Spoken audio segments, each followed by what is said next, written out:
Well, what does it actually mean? So even if they cut production and extend the output cuts, can oil really stay above 50? I think today's announcement was significant for two reasons. First, it puts some flesh on the bones of what we can expect from the OPEC meeting next week. Everyone was pretty sure that they would continue the agreement into the second half of the year, but there was talk of 3 months, 6 months. Yep. By going for 9 months and saying it clearly, Saudi Arabia's put a... Means business. Means business, exactly.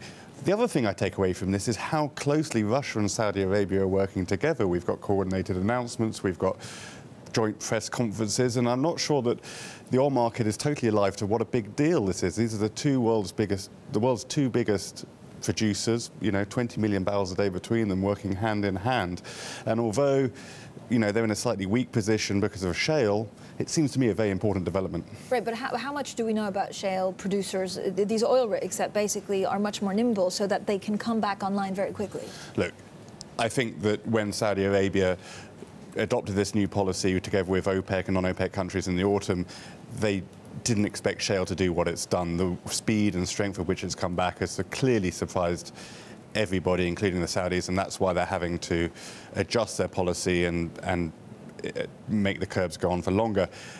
That said, there's a lot of people in the second half of the year who think that it will start to have an effect, that there will be an imbalance in the oil market and inventories will start to fall. What do we know about demand? That's the really important question. All of this depends on demand remaining strong, and if there's any sort of weakness in the global economy, that will make OPEC's task much, much harder, obviously.